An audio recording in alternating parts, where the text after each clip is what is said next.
Olá! Hoje a gente vai fazer uma viagem bem rápida pelas principais correntes do pensamento econômico. A ideia é entender por que, afinal, existem tantas opiniões diferentes sobre como a economia funciona, né? Então vamos nessa. A pergunta de US$ 1 milhão é essa: por que os economistas parecem nunca concordar? Bom, a resposta para isso está numa jornada longa, de séculos, cheia de ideias que batem de frente umas com as outras sobre o que é riqueza, o que é valor e, principalmente, qual o papel do Estado nisso tudo. A nossa história começa numa época em que o poder do Estado era tudo.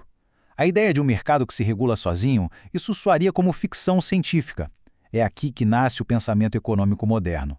Então vamos voltar lá para os séculos 16 a 18. A ideia que dominava era o mercantilismo. E, olha, não era bem uma teoria formal, sabe? Era mais um conjunto de práticas. O objetivo era bem simples: deixar o Estado o mais poderoso possível. E como se fazia isso? Juntando ouro e prata. A regra era clara: vender muito para os outros países e comprar o mínimo possível. E claro, o governo estava ali, controlando tudo bem de pertinho.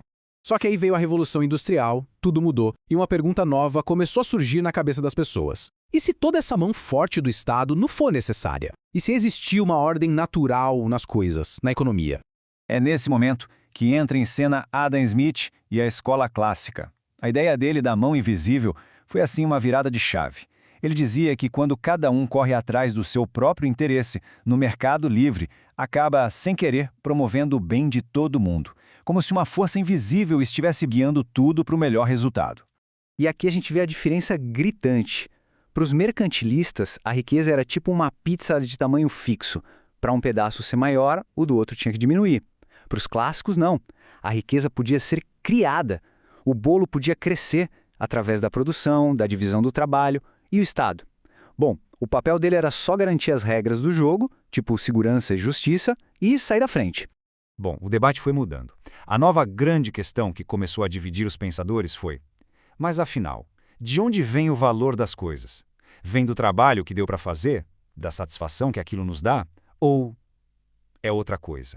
Karl Marx chegou com uma resposta, digamos, bem crítica e poderosa.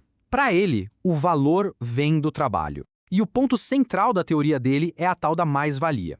Pensa assim, é a diferença entre o valor que o trabalhador produz e o salário que ele efetivamente recebe. Para Marx, essa diferença é a fonte do lucro e da exploração no sistema capitalista.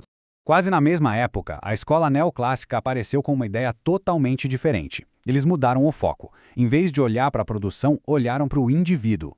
O valor, segundo eles, não vem do trabalho, mas da utilidade marginal. Parece complicado, mas é simples. O primeiro copo d'água para quem está com sede no deserto vale ouro. O 10º copo, nem tanto. O valor está na satisfação que a gente tira das coisas. Aí veio a escola austríaca, que foi ainda mais longe. Para caras como Mises e Hayek, o valor é 100% subjetivo. Não está no produto, não está no trabalho, está na nossa cabeça. Uma garrafa de vinho pode não valer nada para quem não bebe, mas ser um tesouro para um colecionador. O valor depende de cada um, em cada momento. Para eles, o mercado é esse processo maluco de descobrir esses valores individuais. Chegamos ao século XX, e com ele vieram crises gigantescas que botaram todas essas teorias à prova. A pergunta agora era outra. E quando a economia quebra, o que a gente faz? Fica parado esperando ou faz alguma coisa? A Grande Depressão de 1929 foi um verdadeiro terremoto. Aquela ideia de que os mercados sempre se consertam sozinhos, de repente pareceu otimismo demais. Milhões de pessoas desempregadas, empresas quebrando, a economia mundial estava de joelhos. E foi nesse cenário de caos que apareceu John Maynard Keynes. Ele basicamente disse que esperar o mercado se ajustar a longo prazo não era uma opção viável. Numa crise, a demanda some, ninguém tem dinheiro para comprar. Por isso, o Estado tinha que entrar em campo, gastar, investir, criar empregos para fazer a economia girar de novo. A ideia era agir contra o ciclo, sabe? Gastar quando ninguém mais está gastando, para equilibrar a balança. E essa frase dele é famosa e resume tudo. A filosofia keynesiana é essa. O foco é resolver o problema agora, a crise que está afetando a vida das pessoas hoje, e não ficar esperando um equilíbrio teórico que pode nunca chegar. Décadas depois, claro, veio uma forte reação a essas ideias, liderada por Milton Friedman e a Escola de Chicago. Para os monetaristas, o grande vilão não era a falta de gastos, mas a bagunça na moeda. Eles batiam na tecla de que a inflação é sempre causada por excesso de dinheiro em circulação. Então, a melhor coisa que o governo poderia fazer era, simplesmente, garantir que a quantidade de dinheiro na economia crescesse de forma lenta e previsível. E só. O resto, o mercado daria conta. E isso nos traz para perto dos dias de hoje. E adivinha, o debate não acabou. Pelo contrário, ele ficou ainda mais sofisticado com novas escolas de pensamento que misturam e desafiam todas essas ideias que a gente viu. Essa tabela aqui é ótima porque ela organiza a casa. De um lado, visões como a austríaca e a clássica, que pregam o Estado mínimo. Do outro, a marxista e a keynesiana, que dão um papel central para o Estado. E cada uma delas aponta para um motor diferente da economia. Pode ser a produção, a demanda, o conflito social ou a simples ação de cada um de nós.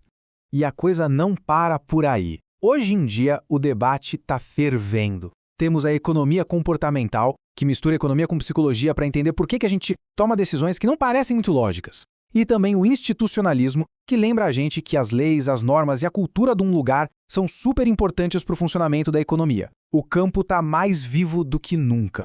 Então, a moral da história é a seguinte: quando a gente escuta um debate na TV sobre se o governo deve gastar mais para sair de uma crise, ou se deve cortar impostos, nada disso é ideia nova. São, na verdade, ecos dessas grandes batalhas de ideias que a gente acabou de passear.